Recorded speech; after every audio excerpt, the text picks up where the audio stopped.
All right. Welcome, Steeler Nation. And we are about to kick this thing off. Welcome to Terrible Towel Tuesday. I am your host, SimFBallCritic, live from the Steel Basement. And we're about to get in and talk a little bit more about these Pittsburgh Steelers. And you guys know how I do each and every week. Give me 2 seconds, 15 seconds, whatever you want to call it, to send the link out to a few special people that I can only send it to them via text. And I promise we'll get started right away. I've taken you guys' feedback and I try to get started a lot faster. So let me stop yapping, get to the action. We'll do the roll call, and then from there, we'll dive right in. But welcome to you guys who are already here. I think this will be a great show tonight. Got a lot to talk about, man. A lot of things that we'll talk about, little miscellaneous things.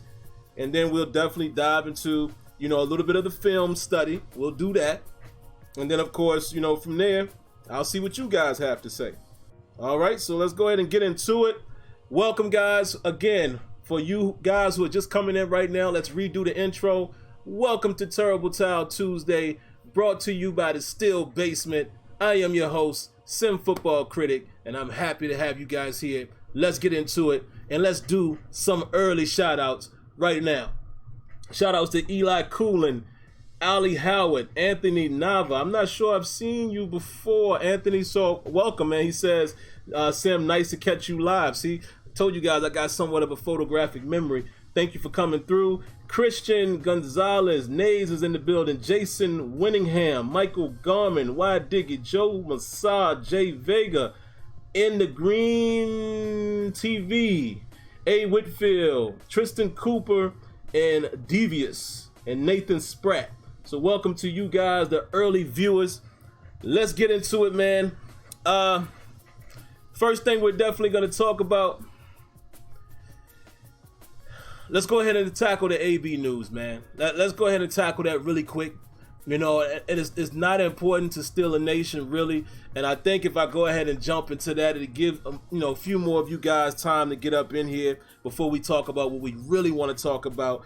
So let's go ahead and do it, man. Let's go ahead and talk about Antonio Brown. I'll be brief with it, but I didn't talk about it. So I might as well take the opportunity now to give my quick thoughts on it. So here it goes. Smells a little fishy to me, guys. Smells a little fishy to me. Now, when I say fishy, I don't know who's involved. I clearly do not know if the Patriots were involved, to what degree, his agent, Drew Rosenhaus, to what degree. But it does smell fishy. And let me tell you why. It just doesn't make sense from a common sense standpoint, guys. You can connect the dots very easy. Okay? He did what he did in Pittsburgh, forced himself to get traded, wanted more guaranteed money. Find a team in the Raiders that's willing to pay him $30 guaranteed. Of course, he had to be on the roster by a certain point and all this and this and that. But $30 million was guaranteed. Pretty much got what he wanted. Acted like he was happy being there. Making the videos, going to Derek Carr's house and all that jazz, right? All of that. Okay. Then when you start hearing little sprinkles of little things happening, right? Little behavior things. Okay. And then the cryotherapy thing. I figure Antonio Brown, from us Steeler fans, knowing what type of work ethic he has, his workout regimen. Even if he hadn't necessarily done that before, I don't know if he has or hasn't. Seems like he would have known exactly what to do to make sure he had on the proper footwork, footwear. I don't know why I said footwork, but you would expect him to have the proper footwear on. Feet get burnt, shows it to us on social media, whatever. Okay, no big deal. It can happen. But again, I looked at that as, well, here we go. Antonio Brown already in the news for the wrong reason. And then let me just show you guys. I got my tea here tonight because we got a lot to talk about. So then you hear about this whole helmet thing, which I thought was crazy. I understand where he's coming from, but at the end of the day, you're probably not going to win that battle. But there's another distraction. It has nothing to do with what he does on the field, right? Me, for one, guys, and believe it or not, I didn't watch Hard Knocks this season. I just never watched it. I kind of forgot about it. So I don't even know if he was on there, how he appeared on there, etc., etc. I don't know, right? So then we hear about this blow up with him and Mike Mayock. Supposedly, you know, he called him a slur, and supposedly he threatened to punch him and all this other jazz. And the rumor is that, you know, Burfict held him back. All kinds of craziness, right? Mike Mayock at first was looking sort of like a puppet, you know, kind of looking like a chump, because, you know, Gruden seems like he was running the show and Mayock was kind of just the face, right, with no power. So then I guess Mayock threatened the money. You know, we're going to fine you. And I guess they had some type of conversation, whether it was, you know, by letter, verbal, I don't know. Come to find out, Antonio Brown finds out he's going to be fined, blows up about it. They threaten to, you know, take away his money, his guarantees. So then he does what he does, blows up, demands to be traded. Wow, keep all of this in mind. Everything that we're seeing is recorded, like pre-recorded video. So that right there is a dot connection that lets me think automatically something's fishy. So he gets released, and look who signs him about an hour or two later. New England Patriots. For a $9 million guarantee, $1 million signing bonus, or something like that. I think it was maybe a $9 million signing bonus, a $1 million guarantee outside of the bonus, and then he could earn up to $15 million. Less money, only a 1-year deal. From a common sense standpoint, doesn't make sense, right? Then the rumors come out, and who knows how true this is, but supposedly the Patriots offered the Steelers a first-round pick, which would have been the 32nd pick in this past draft. And supposedly Kevin Colbert didn't go for it. He's like, no, we want a first and a second. Now let me say something about that really quick. I'm not one of those people, guys, and I know I had to learn this over time. I don't just have the knee-jerk reaction, right? I think about things from a sensible standpoint, and I don't allow everything to be result bias. And what I mean by that is some people would say, oh man, you definitely should have took the first round pick. Look what we got. We only got a third and a fifth. Excuse me. But that's just a knee-jerk reaction. Would you trade the New England Patriots Antonio Brown? A team that you have had trouble beating for the last umpteen years? A team that was threatening to, well, already did, tie your Super Bowl record? A team that you haven't beat in however long?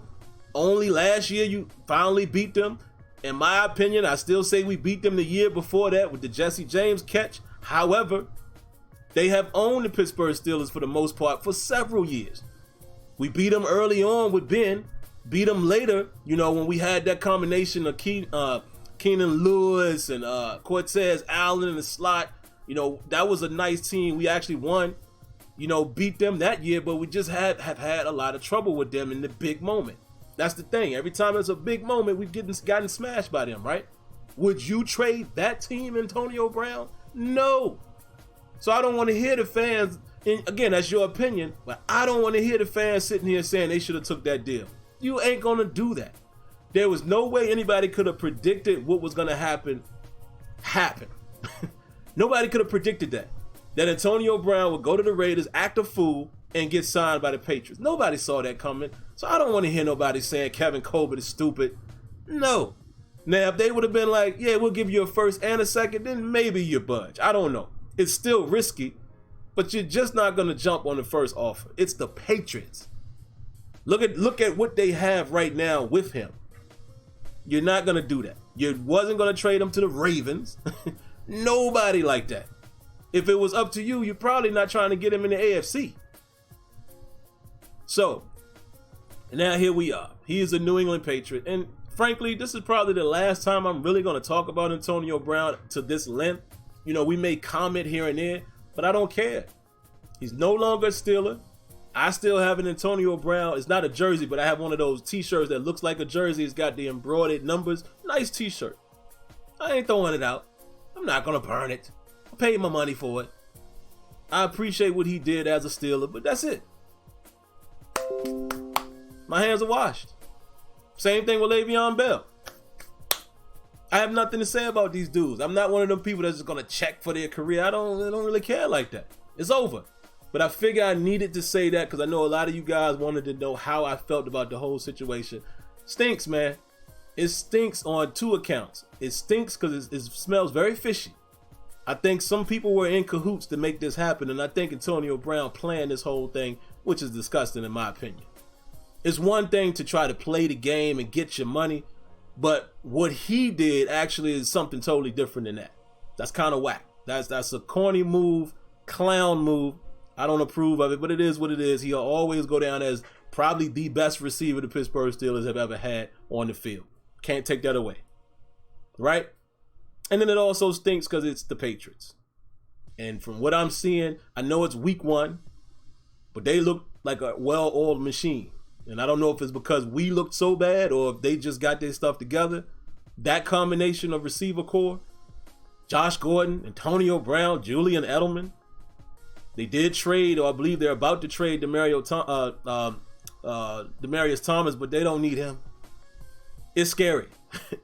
They looking like they might win number 7 this year. I'm just gonna say it like that. They look like they might have a clear path to it. We'll see. Early season. All right, so let's move on. Let's talk about some other news that a lot of you guys are probably gonna be upset about. I'm very upset about it. Tuzar Skipper, guys, did not clear waivers. He is now a New York Football Giant. Now, again, before I go off on a tangent and have everything happen on a result basis, let me think about this for a minute. There's a rhyme and reason as to why they had to put Johnny Holton on the 53, and there really wasn't anywhere else really to trim fat. I'm guessing, maybe Tuzar, maybe Fred Johnson, the lineman. Tough decision. I'm sure the Steelers did what I said Sunday night. They probably figured, look, Skipper is somebody that I think has a bright future. I don't think he's on anybody's 53-man roster right now. Not 53, but they probably said, I don't think he's on anybody's 46 active man roster. Let's wait till Saturday. Do that little release thing. Put Holton on because we're going to need some more receivers and, more gunner coverage and things like that. Just try to sneak him through waivers and we'll bring him back. Didn't work. It was a miss. But if we think about this rationally, and I'll ask maybe some of you guys later, what else could they have done? And I know some of you guys are going to come up with some crazy scenarios of guys they should have cut or whatever. But it's a business, guys, and that's how these things happen sometimes. I'm hurt by it because here's the problem. It only leaves us with Adaney and Chicolo. Sutton Smith on the practice squad, but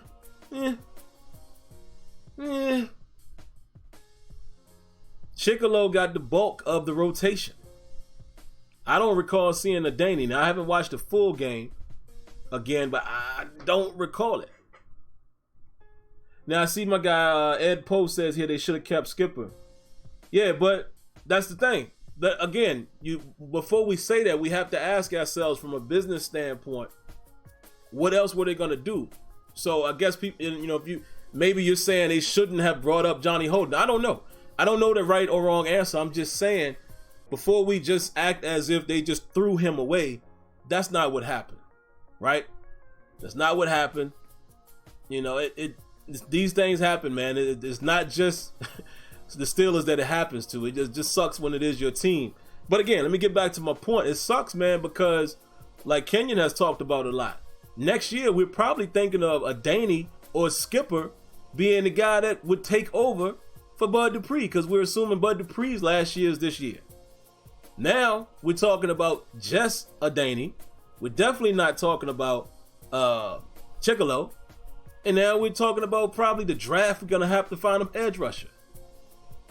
So that's a big hole right there all of a sudden. And it goes against everything that we all said in that last preseason game. What I said, why I needed to see them keep 10 total linebackers. Now that completely wrecks that. However, they did sign the guy, J-Ron Elliott. For you guys that are not familiar with him, that's the guy who got the big strip sack in the preseason game against the Panthers and took it 80 yards. That's who that is. But he's been a very average player his career so far. But in my opinion, man, if you're going to have another piece there, I would have much rather had seen what bright spot Tuzar Skipper may have been versus now you're just depending on a guy who's bounced around the league. And Chicolo ain't it. Bud Dupree, he looked like what we've all seen for the last several years in this past game. Even though he got a sack, he's just not gonna be much more than what we have grown to know about Bud Dupree, and it just is what it is. TJ Watt is an animal. I mean, he's getting through double teams and all kinds of stuff and almost making the play, but we don't have that on the other side. So we're thin, man, and it's a little heartbreaking. But hey, show must go on, right? But for you Hodges fans, he's back. Duck Hodges is back on the practice squad. Joshua Dobbs, for you guys that hate Joshua Dobbs, has been traded to Jacksonville, right? And I think we got a 5th round pick for him. Imagine that, a 5th round pick in next year's draft. So no more Dobbs for you guys who hated Dobbs, and for you guys who did like Dobbs, well, sorry, he's gone. So it's been a few shakeups, so along with that 30-point loss, we lose a prospect and skipper. You talk about adding insult to injury, man, but there it is. All right, moving on, man. What else do we want to address? Let me see. Let me take a look at my notes before we get into the nitty-gritty. So we talked about AB. We talked about Tuzar Skipper. We talked about Devlin Hodges. We talked about Antonio Brown. Let's go ahead and get into some film study. Round of applause for the film study.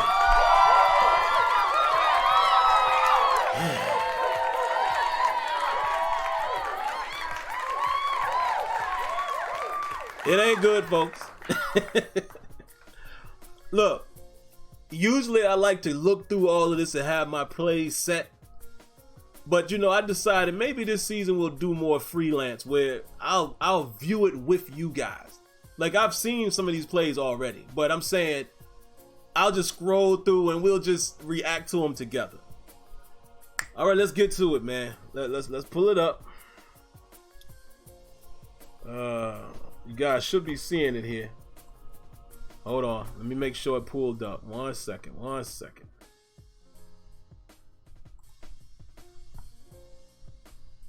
Oops. Hit the wrong button. There it is. Bing, ding, ding, ding, ding. All right. Y'all ready? Okay. So where we going to start out, man? Let me back it up a little bit. First quarter. Let's see. First thing we're going to take a look at, man, I want to look at the incomplete pass to Julian Edelman when we had him in a 3rd down, right? At first glance, when I'm looking at it on the TV, I'm thinking, oh, we did a good job. Did a very good job.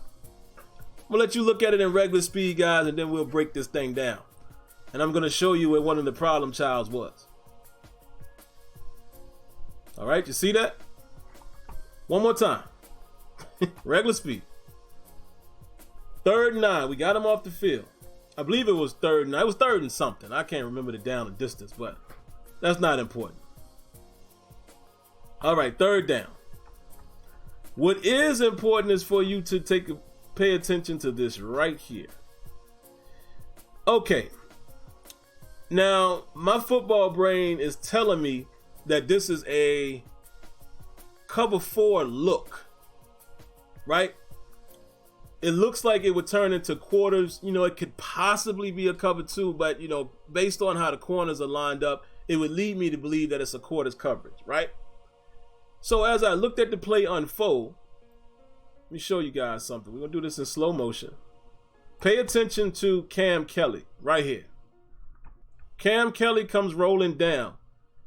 Now, looking at how he comes down in coverage and looking at what Sutton does here, and I believe Hilton on this side, now it looks like a cover 3. And it looks like a cover 3 with a little bit of a buzz action, right? And that's when you get your safety come down and he's going to rob anything underneath. crosser or a slant if it's deep enough. Maybe even a post if it's a skinny post. But if it's, a deep post, he's already going to be toast. But look at him. So let's just say that's what it is, right? What's he doing right here? Y'all see that? Let me put it in slow-mo. Right there. What is he doing? Keep watching. Keep watching. Pause. Let's pause it right there. Remember what I said. If he's in a buzz situation, he wants to take away anything that's a crosser, anything that crosses his face. There's nobody here. Look. These guys got this underneath right here. You got your middle defender here. You got Mike Hilton that there's no action on his side, so he's able to play under here like the quarter flat area. They're basically protecting the sticks right now. Where Barron is, as well as what Mike Hilton is. There is absolutely no reason for Cam Kelly to also be reacting to something way up here. Do y'all see that? Way up here on the 40. Look where he came from. Look at it down the distance. Pretty much the 45 is the first down, right? Why is he coming from the 51-52 to cover anything on the 40? Him. He doesn't need to do that. There is a such thing, guys, as play recognition, right? Even if this ain't your assignment, you should be able to read the action right here. Read this action. And you might want to hover right in here. Now again, like I said, looking at how he played this, I can only assume it's a cover 3 buzz, where you're going to buzz a little action here. And even with, regular cover 3, usually one of the safeties is going to play in this area. And you're going to get your deep safety. But again, you have to react better to the play. That's bad. But here's the funny thing. Your man's right here is wide open. Brady actually went for the biggest shot. Had he gone underneath, that's an easy completion. Now let me show you guys what ended up happening so you can see how the ball fell and all of that. See? This underneath guy, that's an easier throw. But here's the thing. This is why I believe, try to use a little bit of knowledge. I think Brady was anticipating the safety to hang right about here. See, Brady, think about it. This is what Brady is reading. First of all, he's reading the type of coverage. Very quickly, he determines what it is. It's zone. And he's probably thinking, okay, this safety is going to buzz right under here. So let me be careful with the underneath route. Let me go over his head because there's a vacancy right here. Look at all of this field. All he got to do is throw this towards the hash. Easy money for Tom Brady. Tries to do it, just couldn't get enough on it. Falls short. Wide open.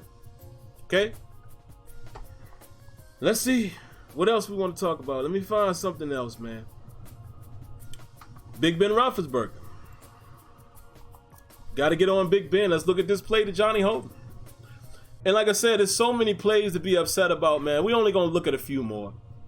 We'll take a look at some of the touchdowns. No need to waste our time on some of this other stuff. Look at this. Now, the first thing I want you guys to pay attention to, let's go back it up like a U-Haul truck. Look at this. They was doing this all night, man. Man coverage.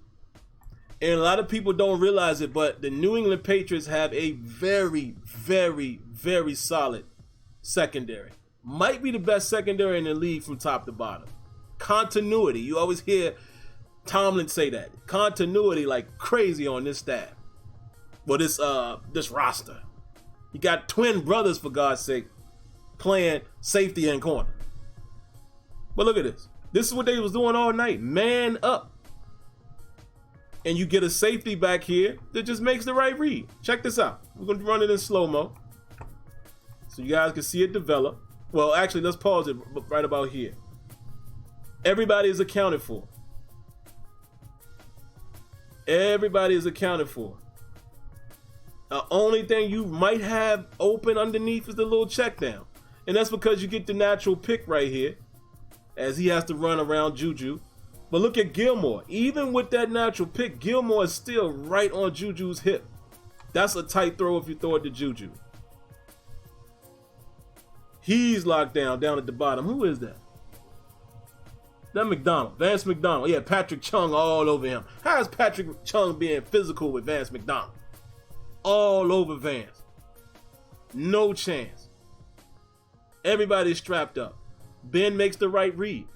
Recognizes man coverage. You got to go with whatever area is the best single matchup. He got him. Safety is late on his rotation. This is real football, folks. And just a sidebar for you guys that know and watch me for my Madden feedback, this is kind of stuff I talk about. This safety can't make this play. Nobody's faster than the football. He's already beat. He can turn and try to get there, but there's no way on earth he's going to get there. Ben make the right read, but he underthrows it. Put it out in front of him, you never know. That might be a combative catch. That would have been huge at this point of the game to get momentum. We had just got Brady and them off the field. We kicked off, gave them the ball first, and didn't give up any points. Huge point in the game right here, if you connect. But it goes back to what something Tony was telling me before the show. Our quarterback don't play in preseason like that. Rusty. Tom Brady is 6-time Super Bowl champion, just won last year. He out there playing. Played in the first game, if I'm not mistaken. Patrick Mahomes, young stud, playing in the first game. Jameis Winston played in the first game, even though he needs it, but still. A lot of these quarterbacks, Ben Roethlisberger plays a few snaps in one game. And he's always been rusty these last several years. Have we not had the same conversation? Let's move on. Taking up too much time here. We're gonna look at a few more plays and then we'll get back to the show. Let's look at it from this angle. Strapped. Look at this, man. Look at Vance McDonald. And I wish I had a telestrator I could put on here. Look at this. Vance McDonald getting ate up. How you being out physicaled by Patrick Chung, man? I mean, don't get me wrong, Chung is dope, man, but I'm just saying. Now look at this. If Ben puts it out there, if Ben puts it further in front of him, further to the right, it's probably a combative catch. Momentum. All right, so y'all want to be ticked off a little more, so let's look at the touchdown to Josh Gordon, shall we? I'll let you guys look at this at regular speed while I sip my tea. Have mercy for Percy. And there's a caveat to what you guys are going to see here.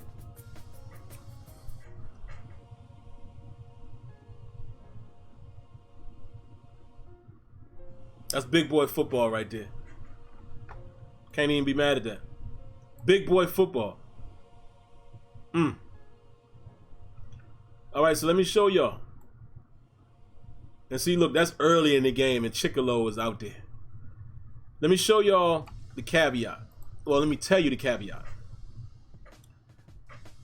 We came out, we tried to run a little man coverage. I'm cool with that. The only thing is when you run man, when teams start identifying what you're doing, you're going to have to switch it up. Make it look like man, drop into zone. Make it look like zone, convert to man. You got to do some different things. You cannot just stick to your guns unless you got elite defenders. And you just roll the dice every time. It's 50-50 chance. If you don't have that, and you're playing against Tom Brady, you have to try to trick him. That's what we did last year. That was how we was able to win that game. We mixed and matched. Keith Butler did a pretty darn good job last year. Joe Hayden, we played match coverage and we even ran some invert in that game and we got Brady. That's how Joe Hayden got that pick. But in this game, very early, we just got very vanilla. Man coverage here. Now, here's the caveat. If you remember this drive, this was the second drive by the Patriots. They were running man beaters all the way down the field. Remember all them rub routes, all them crossing routes? No adjustments. You get down to the 20-yard line. Now, I'm no football genius. I'm just saying. To me, this is basic stuff, Keith Butler. Man coverage can work in short distance, especially if you're getting pressure. It can work, but you got to really be up on somebody. You got to disrupt the timing, maybe do a little press, or again, you got to have elite man defenders. But what you definitely don't want to do on the 20-yard line is continue to run man when you've been man beat all the way down the field and then blitz a corner. So here it is, slow motion. Watch this, man. Lord have mercy, man. Watch this. Super slow motion. Watch this area right in here. We're gonna blitz Nelson, one of our more physical corners, by the way. And look who kind of brushes him off. Recognition. Josh Gordon sees the blitz, boom, throws his timing off, then he releases. Wide open. At first I thought maybe it was a blown coverage. This ain't no blown coverage. This is man. This is straight man. This is cover 2 man. 2 deep safeties, everybody underneath playing man. But he becomes open because we decide to blitz the corner on that side. Like I said, why would you blitz the guy who might be the better, who you're perceiving to be one of the better man coverage guys on the 20-yard line after they've been running man beaters? And those routes, they've been running these crossing routes the whole drive. Go back and watch it, folks. This stuff right here, this is what I'm talking about when I can look at that and say, now that's coaching. That's why I always say when you give your opinion, have some validity to it. That's coaching. That's not putting your guys in the best position. You're on the 20-yard line. Zone might work a little better in this scenario, perhaps because you're keeping things in front of you. You're on the 20. You don't have to defend as much grass. So that's when you might want to mix a little zone in there. They've been killing the man all the way down the field. All right, guys, let's move on. Let's see what else we got. Let me find something else for us to be pissed about. Let's see. I want to find some struggle situations from us. Give me a second, man. Let's find another struggle situation by the Steelers. The Pittsburgh Steelers. Have mercy. I love my team, man. Don't get it twisted. I love this team. I love Pittsburgh. It's in my blood. But they piss me off, man. They really piss me off. Because we just keep sticking to what doesn't work. That's a problem for me. We're sticking to things that don't work. Let me find another struggle point, man. Hold on, I'm gonna find it. I'm gonna show you guys. And then we'll move on. We'll look at one more touchdown. We'll look at that last touchdown. And we'll pick on Cam Kelly a little more. All right, well, here's another touchdown. Let's see what this one was all about. Well, here's right before the touchdown. So this is Tom Brady, and forget our struggle points. Clearly, I showed y'all how good a man coverage they was playing. That's how they killed this. Randy Fichtner didn't adjust to it. Point blank period. But let me show you this one here. 1st and 10 on the Pittsburgh 49 with 4 minutes and 35 seconds left in the half. This is right before they scored a touchdown. Let's see what happened here. Play action fake. My goodness. This killed us all night too. Let's pick on the rookie. Welcome to the NFL, Rook. Both Devin Bush and Vince Williams. Vince Williams, you ain't got no business crashing it that hard. Unless Vince was blitzing. There's a chance he was blitzing.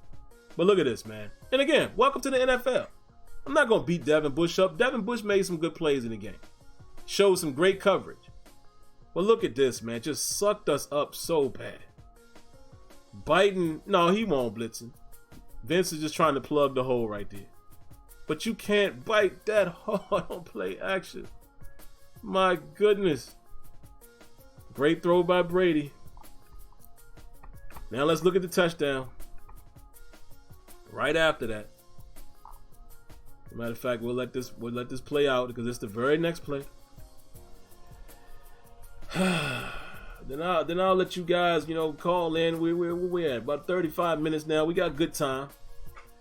I'll talk a little bit about, the upcoming opponent, and then, I'll open it up for the callers. Did y'all see that? I'm gonna let this run again, regular speed, from the end zone angle. Then we'll break it down.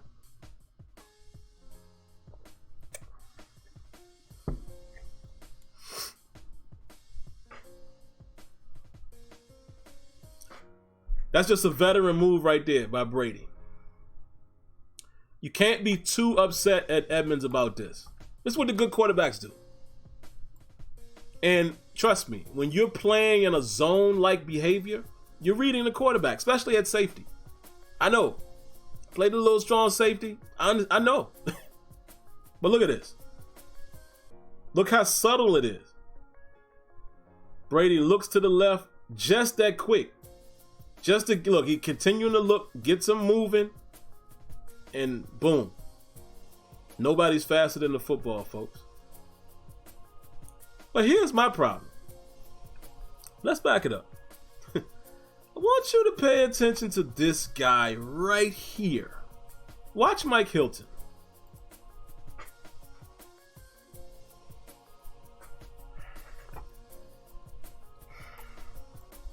No resistance. Even if you got work inside, you got help in, over the top, can I get some type of, because you're giving him the inside leverage. Because look, Hilton he's backpedaling to the outside shoulder. Watch it again. Right here. You're giving him the inside. But if you're going to do that, can you squeeze a little bit? You just get outran, blown straight past him. All right, man, I promise y'all we're about to be done. Let me find the other touchdown, man. I want to find that other touchdown by Brady. That other one, the one that the Cam Kelly one. It might be this one.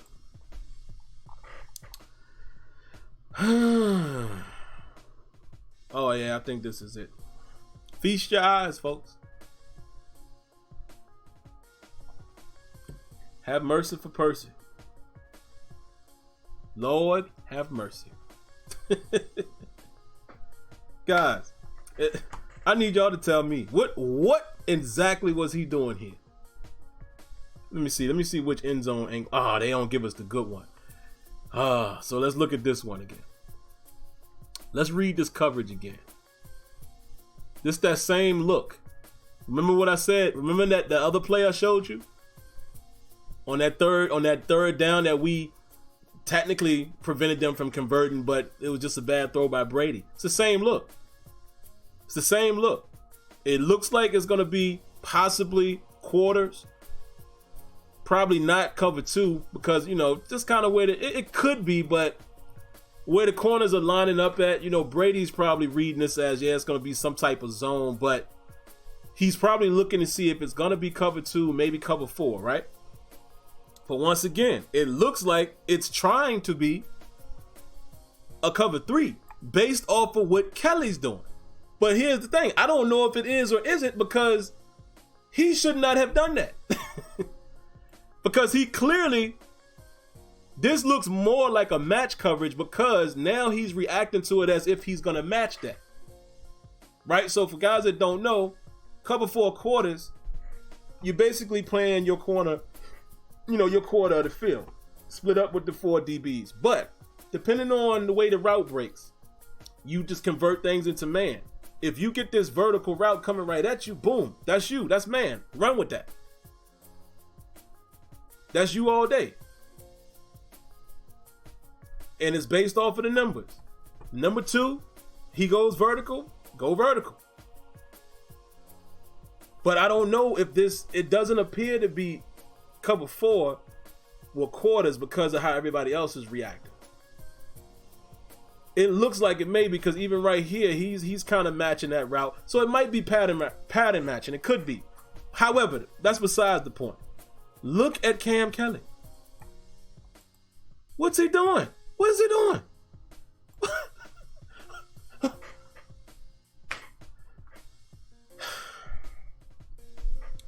All right, man. I've had enough of this.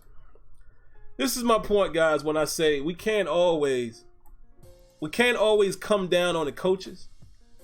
And the reason why is because I'm going to make a great comparison here. And you know what? Let me bring it back up. This is going to help my point. Let me show you something.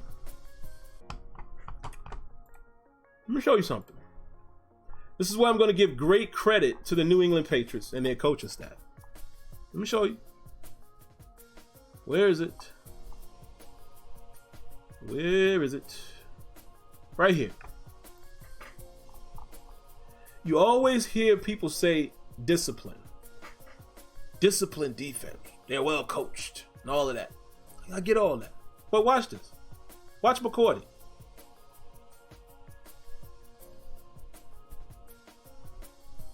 Makes the interception. And some of you people are probably saying, well, I'm kind of going against my own point. But I'm not. Watch. Keep watching.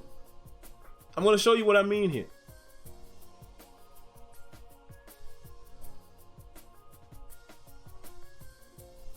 Look at McCourty. Now, some people going to say, see, that's great coaching. And, oh, Bill Belichick. And that's it. No. It's a combination of coaching and player. He recognized what he saw, what he thought he saw, and made the play. My point is, there's no way that you guys are going to get me to believe that the coaching staff does not know what they're doing. They wouldn't make it to the NFL level. There's no way you're going to get me to ever believe that. The difference is, maybe it's the type of players we have. Maybe we don't have the most cerebral players. Because look at what McCourty did here. McCourty is responsible for either side. Okay? Technically, this man is beat. He's beat.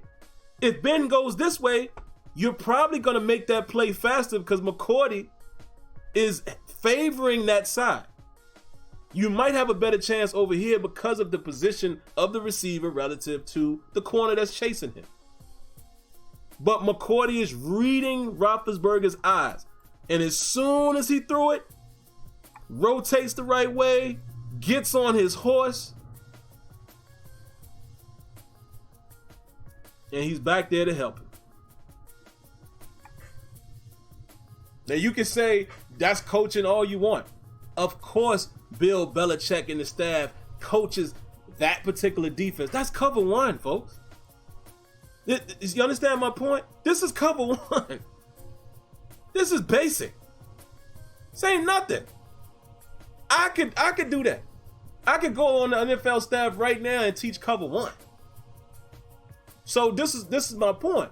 I get what people say, and I agree. They are a well-disciplined defense, clearly. But I don't know if it's just teaching. It's something else. It's something else. It's more than just what they're being taught and not being taught. I know daggone well our staff is teaching the guys how to play defense. If they didn't, there's no way any of these coaches make it to where they are. There's no way Mike Tomlin wins the amount of games that he has won if he was a bad coach. Whether you agree with him or not is a whole different story. We've seen bad coaches. We've seen the guys that go 3-32.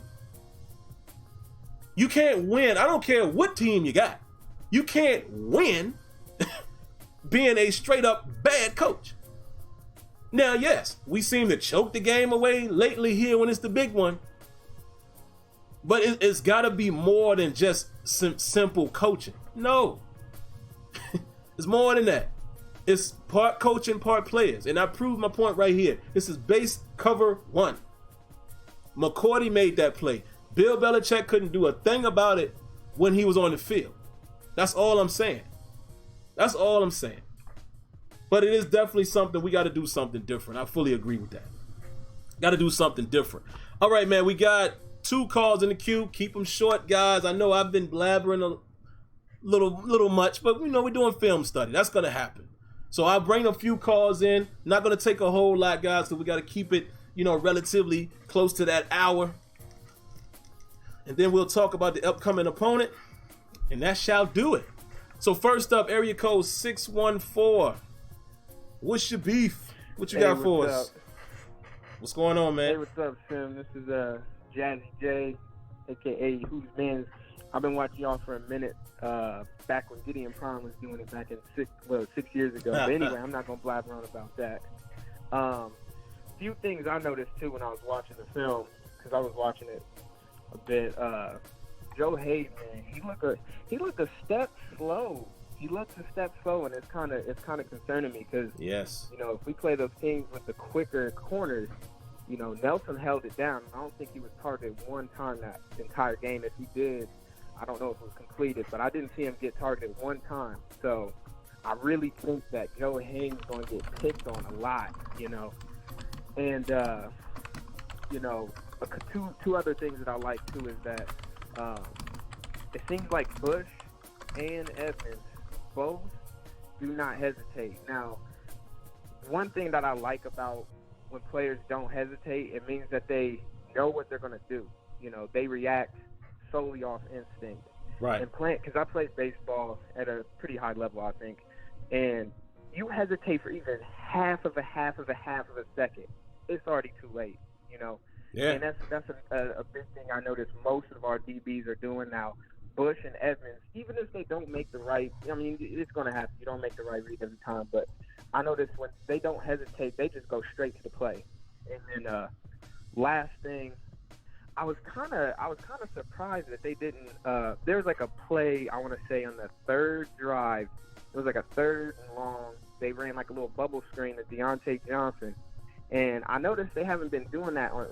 They didn't do that much on offense where, we have these quick guys on offense, how we used to, it dump it off, let the playmakers make plays, give them blockers, let them make plays. I was surprised he didn't do that with the matchup. Yeah. You got Gilmore and you got McCourty with his brother in the back there. I'm sure they knew that the matchup favored New England, on the DB side. But anyway, that's all I got to say. I'm going to let you go.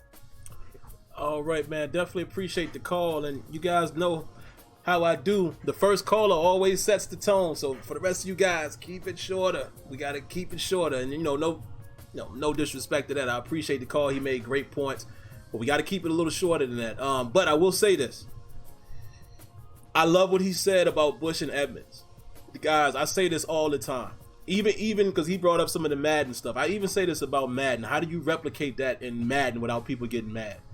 It's not about guys always making the play. It's about them being decisive and going. I love that. That's the type of player I was. I'm either going to get beat or I'm not. But I'm not going to sit there and be like, is he going that way? Is he going that way? Just make a decision. And the great players make the decision right more than they do wrong. Even Dion used to make bad plays. But let me tell you something. Dion made more great plays than not because he's decisive. Love that about Bush and Edmonds. Edmonds is really showing that in the second year. He'll be all right, man. We'll see. Next up, area code 412. What you got for us? Hey, Sim.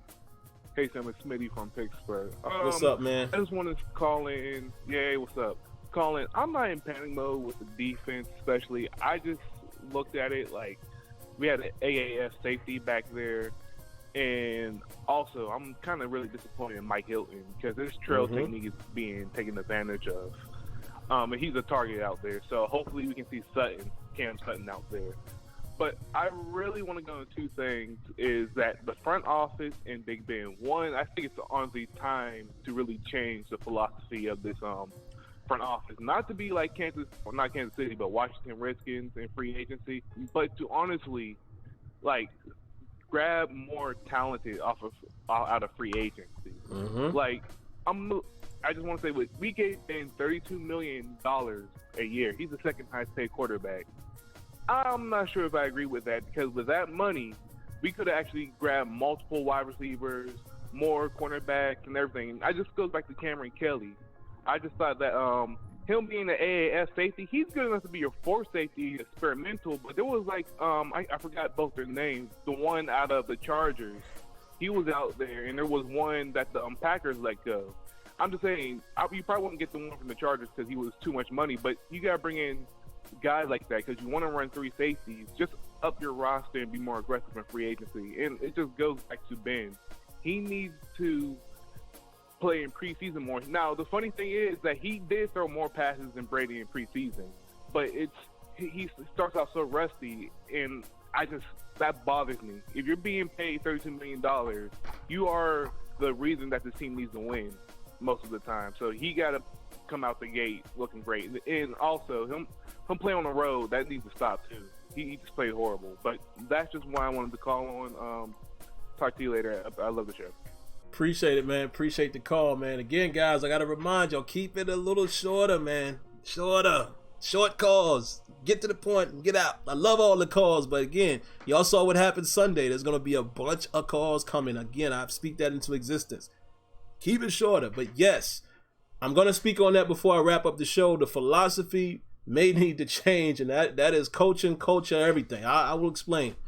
Next up, 803. What you got for us tonight, man? Hey, brother. Reiterate, not trying to reiterate, but saying what he just said. We needed more. We needed our first string offense out there more preseason. Those guys at wide receiver needed more work, and it showed. Leaving the defense out there really hurt us having an ineffective offense.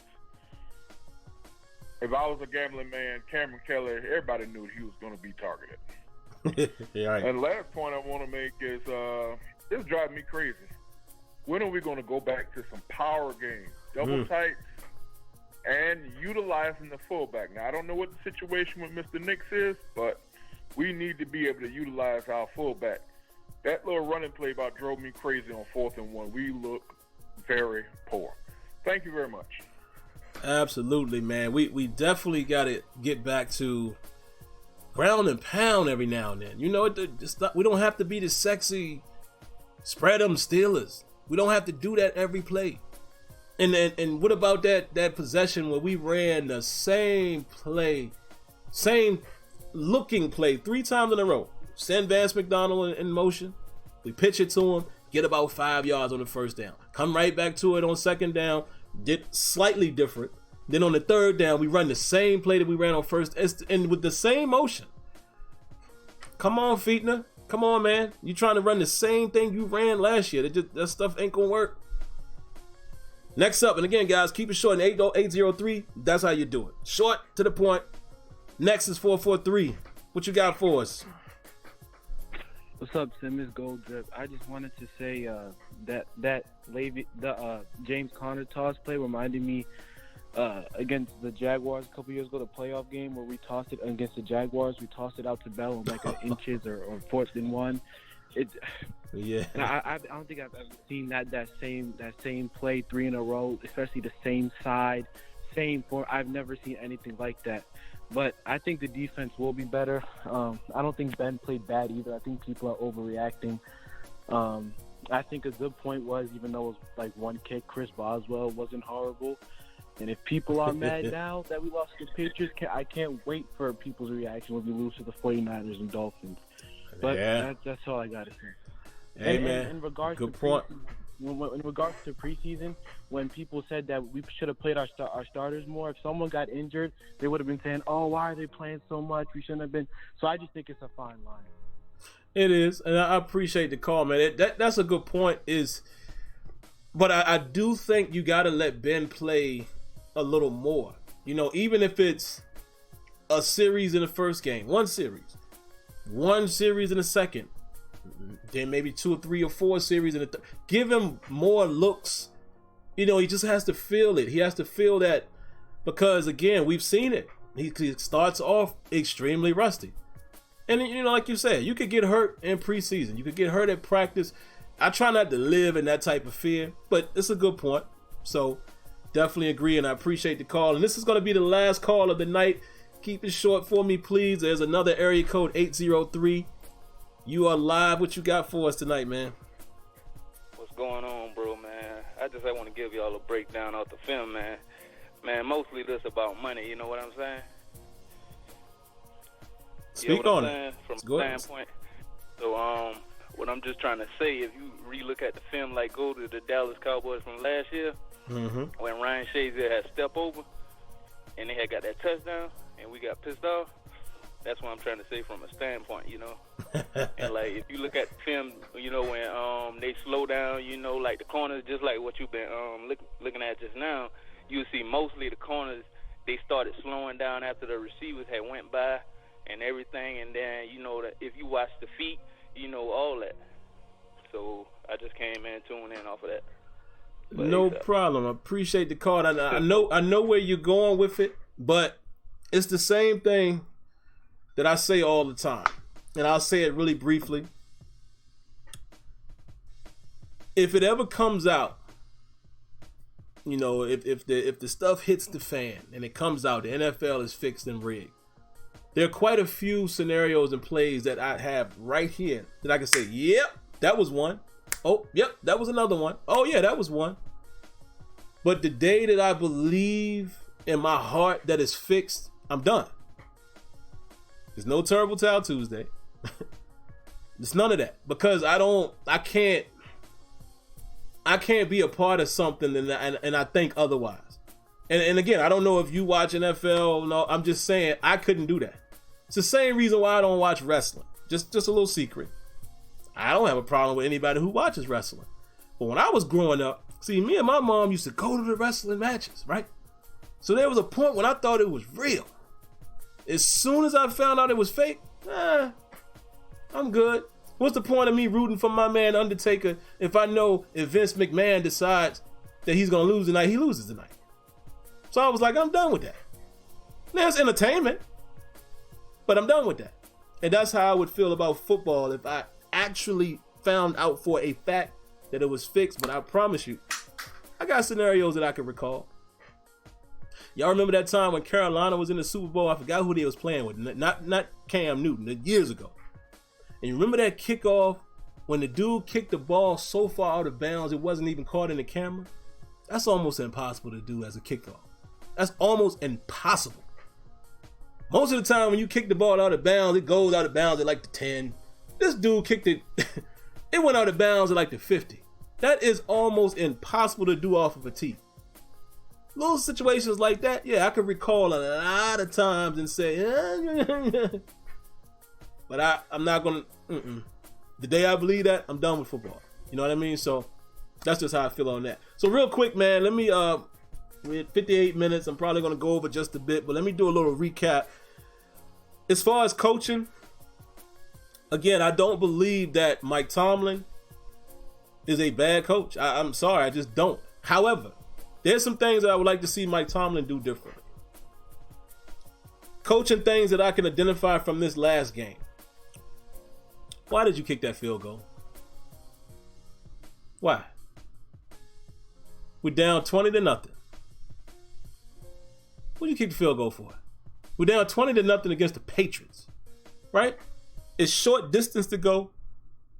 Bust your gun, man. Let them fly. You run out of bullets, you run out of bullets, but go out in the blaze. Go for it. Go down with a fight. That felt like it was you conceded. That's what it felt like to me. Because when you get 3 points on the board, it's still a 3-possession game in the third quarter against these Patriots that your defense hasn't stopped. You only do that when you think you're going to get a stop. You made some changes. It felt like he was conceding. I didn't watch the post-game interview because I wasn't interested, but I've been told that he basically said as much in his interview. He said, I wanted to get some positivity. Again, that sounds like a defeated mechanism. Now, don't get me twisted. I'm not pointing the finger at Mike Tomlin. I'm not calling him a chump. Nothing like that. I'm just proving to you guys that I don't approve with everything that our coach does. But even still, I don't think he's a bad coach. Again, bad football coaches do not win that many football games. We have a plethora of people that we can look at and say, that was a bad coach. Dudes who, I mean, they got a 20% winning average in the NFL. A bad coach, I don't care what team you got. It's still about managing. You cannot win as many games as you have. And even when people say, oh, you know, he only won with Bill Cowher's team. Okay, so I got something for that. For either argument. If that is the case, if we believe that he's a bad coach and he had talented players, that's how he won a Super Bowl. Do you still believe that today? And if that's the case, that would mean we don't have the talented players to win. Or if you think that Tomlin is a good coach, then you would have to believe, well, you know, he's just not getting it done at the moment. That argument could go either way. But that's all I'm saying. Regardless of if you like him or hate him, bad coaches don't win as much as he has. His clock management hasn't been great in his career. It seems like in the big game, sometimes we look like, here's another thing. I'm not even going to say we look unprepared because I don't believe in that jazz. You're prepared every week. But here's what I need Mike Tomlin to do. I would love to know how involved he is. See, a head coach is a manager, right? Bill Belichick is a little different. Sean McVay is a little different. The Shanahan, Kyle Shanahan got a little different. Some of these guys are the actual coordinator as well. They're a little different. The Steelers have always, for the most part, had staff. And the philosophy, I let my coaches coach. They're grown men. I trust my staff. I intervene if necessary. So we can't put everything on him. But again, you can look at management things on the field and you can say, come on, Tomlin. But here's the thing I need him to do more. Take over more. If you see there's a problem, then don't continue to do that for 6 weeks. Step in and say, you know what? I'm running the show now. I'm going to do this. Oh, Terrell Austin, it's your show now. Oh, Randy Fichtner, I don't like the way the offense is moving. I'm going to help call some plays now. That's what I need to see him do more. It seems like when things ain't going well, and we don't know. We're not in the building, but it just seems like you can't just sit back, man. You can't just sit back. But again, I don't think he's a bad coach. But here's the thing about coaching too. I need to see more adjustments from the coordinators, man. They did a horrible job. Randy Fichtner came into this game with pretty much the same plan as last year. On the first drive, we run that little counter toss that Jalen Samuels was getting off with last year. Dog, did you come in with the same play sheet? Did you? It looked very similar. This is what I'm saying, man. Like, you got to be more prepared in that sense. Not prepared saying that they don't get their guys ready to play. I don't believe that crap. But preparedness in terms of how you're going to approach it. That didn't look good to me. I love the fact that we're trying to run a little man much more. We've been doing that the last year or two. However, attention, Keith Butler, calling Keith Butler. When man beaters are killing you, you got to do something else, buddy. We're too predictable. That is the biggest problem with the Pittsburgh Steelers when it counts. Predictable. And that's what I don't like. Now, looking forward to Seattle, and then we'll get out of here after I read a few comments. Got to stop the run, man.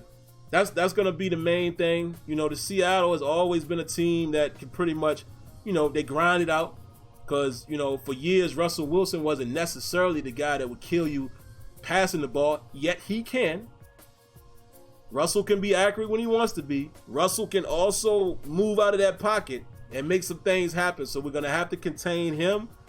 With him not being able to run, we've got to rush from the outside and force him inside. We got to get some pressure up the middle.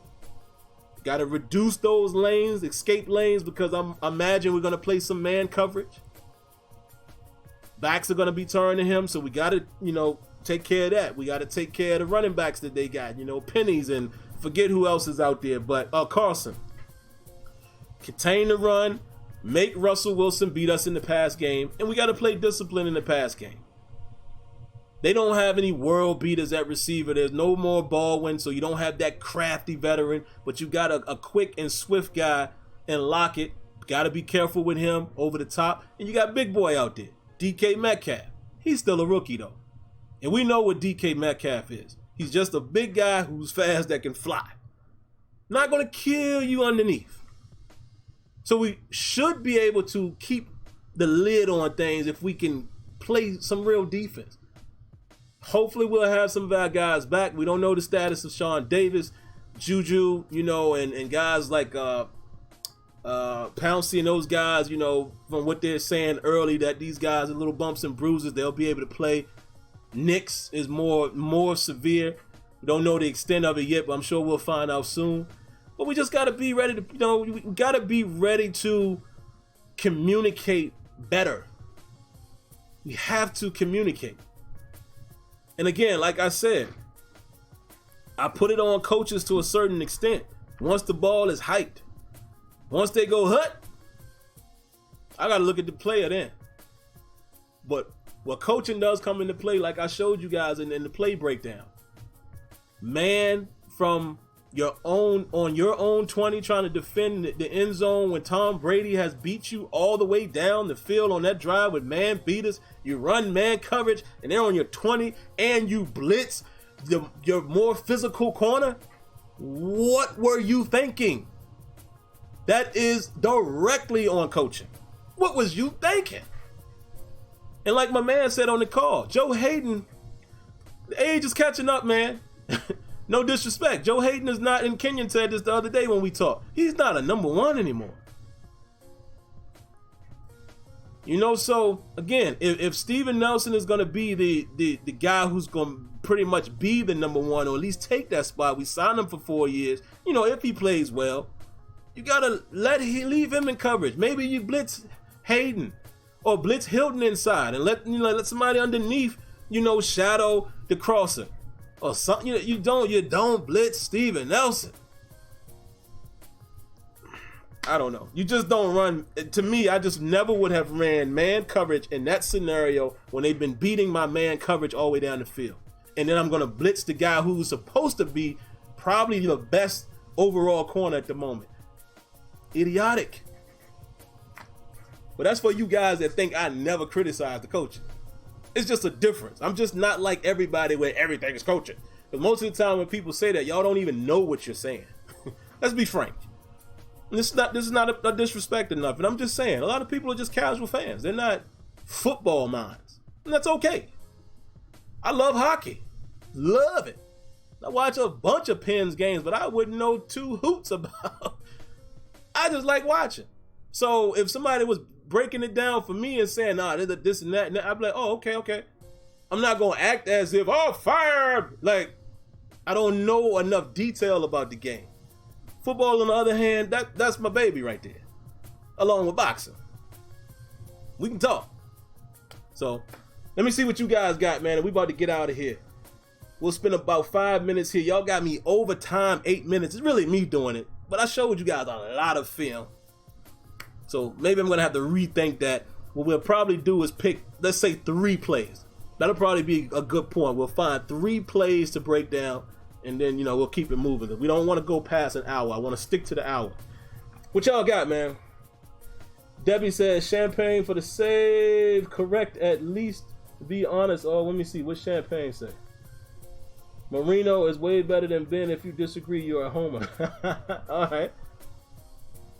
Yeah, I mean, come on. Marino, come on now. He was the man. Y Diggy says, Ben is a rhythm quarterback, so I think getting more preseason work would be a good thing for him. Me too. And yeah, let me address that. Ben is, how can we say Ben is trash or Ben looked horrible? And listen, let me tell y'all something. And this is to you guys who are listening, and my father-in-law knows I like to pick with him. This is for you guys and my father-in-law, Leonard. Stop listening to Stephen A. Smith and all of these pundits. Have your own opinion. Like, stop listening to everything that everybody is saying in the media and then that's your opinion also. I don't do that. And I see somebody's in the queue. No more phone calls tonight, man. We're wrapping up. My apologies. Definitely come back, man, on the next show. 334. I remember that. I'll get you in. But yeah, man, it's too much. Again, this is me picking fun. Again, I'm never telling anybody to live how I live or do what I do and think how I think. I'm just giving my just quick thoughts. I don't listen to what everybody else says. They're only giving their opinion. If I listen to it, I just listen to it. But I don't adopt what they're saying because, oh, that's what they said. You know, they were saying on TV and Rex Ryan and them said. That's just their opinion. I have my own eyes. I watch the game. I watch how our organization works, and I make my opinion off of that. I don't have to listen, but I keep seeing people sending me tweets and messages. Man, you heard what Stephen A said? And yeah, I agree. Dog, I don't care about none of that. What do you think? You. Not Stephen A. I want to hear what you think. See what I'm saying? But all right, man, I got off my point for a minute. Show a little mercy per person. You like that, huh? All right, Debbie. Let's see. Big Marv says, hey, Sim, just a thought. Your wallpaper that we look at when you're not online needs to be changed because I see one player on that wallpaper that should not be there. Hey, you're right. And I'll give you guys that challenge. If any of you guys are good at making a thumbnail wallpaper, please send it my way. I would greatly appreciate it. Please donate a wallpaper because I'm not an artist. I could do it probably in Photoshop. I just don't have the time. If any of you guys are able to make a fire, super duper thumbnail, maybe we'll make it a competition and then we'll let everybody decide which one is going to be it. Please get as creative as you want. Let me know. You shoot it to me at SimFBallCritic, SimFBallCritic at gmail.com. I will be happy to take it. Russ says, wow, Sim, your show just keeps getting bigger and bigger. Look at all of these fans in the chat. That's because your wonderful work and guys like Kenyon, and you're only 50 miles from me and man, you in Lancaster? Go ahead, man. And I appreciate the kind words, man. And again, I try to get this thing to grow, and that's why I said we got to keep it, short with our calls, because I'm foreseeing. I'm one of those people, man. You put things in the air and then you can grab it. We're gonna keep growing. We're gonna have mad calls like last on Sunday. We had a bunch of calls. I couldn't even get to them all, so we gotta just be short. Don't be as long-winded, and me included. Let's see, a few more. Call Big Art says, thanks for the awesome show and thank you for watching, man. I mean, without you guys, it's nothing. Champagne says, just put it, the clown over, you know whose face. Just put a clown over. Y'all crazy, man. Listen, I'm going to move on from that dude, man. It is what it is. He's no longer with us. Whose man says, honestly, though Seattle, I see it being a close game. I see a high-scoring game. Very possible. Because Seattle's one of them tricky teams, man. Russell Wilson could get on the road really quick.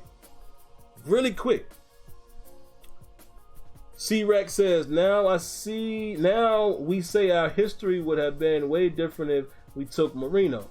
We would be sitting on 10 Lombardis by now, out of sight. I don't get into those things. Very possible. Very possible. But you can't say that. We don't know what would have happened.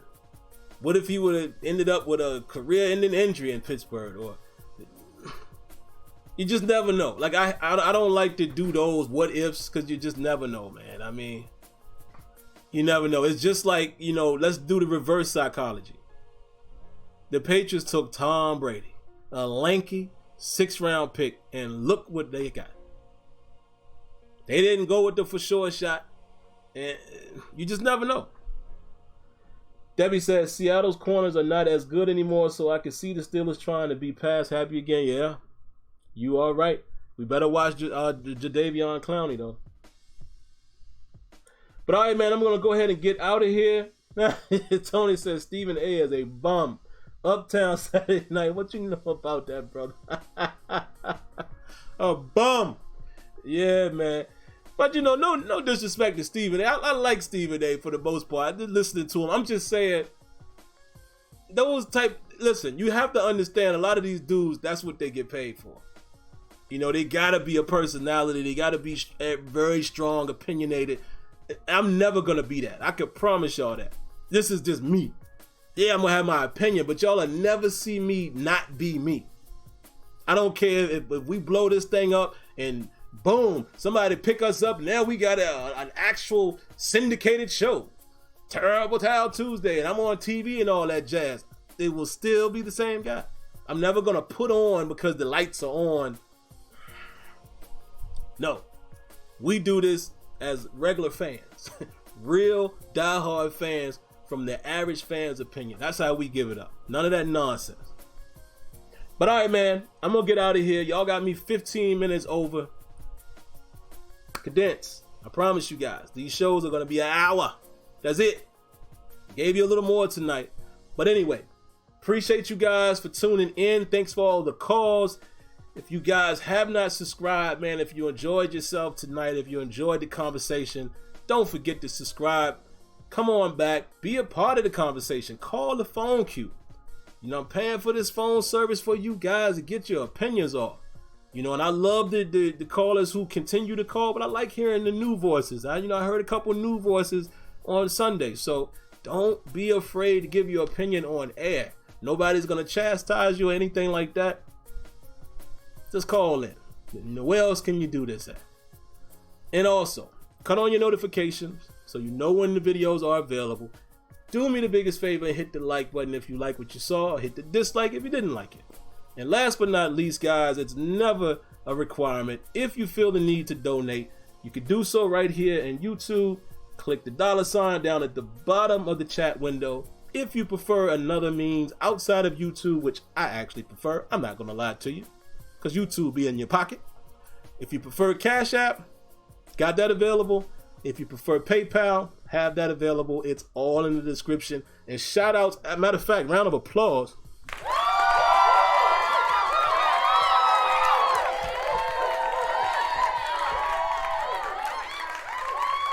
Round of applause to you guys that have been donating via PayApp and via Cash App. You have not been forgotten. You have not been forgotten. I think Whose Man might have done it. I'm trying to remember, but I have seen that, and I've been trying to reply back to you all. I have to take it upon myself to remember to do that. Thank you for that. So thank you for all of the donations. Love you guys. I'm out of here. Have a good night, and I'm going to try to squeeze in. I know I said this last week, but at least I'm honest with y'all. That's why I say try. We're going to try to squeeze in a pregame. I'm just going to be basically the Steeler report. Maybe Friday, because I don't have to commute on Friday this week. I actually go into my office tomorrow, which is great. So then it gives me more time on Friday to do something. Maybe Friday. Saturday, I got things going on, so I'm not going to promise it, but hopefully I could bring that to you. We'll talk about the injury report, and we'll do another really, really quick recap of, what's going to happen, what we need to do to beat the Seahawks. That'll be a very, very quick show. It might not even be live. It might be a pre-recorded video, but we'll see. But outside of that, have a great week. Enjoy yourselves. Be safe. Watch some football on Thursday. Why not? And let's just hope our Steelers can get it done on Sunday. So if I don't talk to you before Sunday, I will see you again on the Terrible Towel post-game show. But more importantly, thank you for tuning in tonight to Terrible Towel Tuesday. Y'all be good. Be blessed. Good night. Peace.